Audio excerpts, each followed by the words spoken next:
Jatil adalah sosok penari, sedangkan nama tariannya adalah jatilan.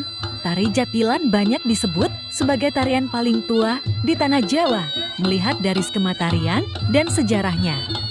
Jatil adalah prajurit berkuda yang mengiringi kesenian reog.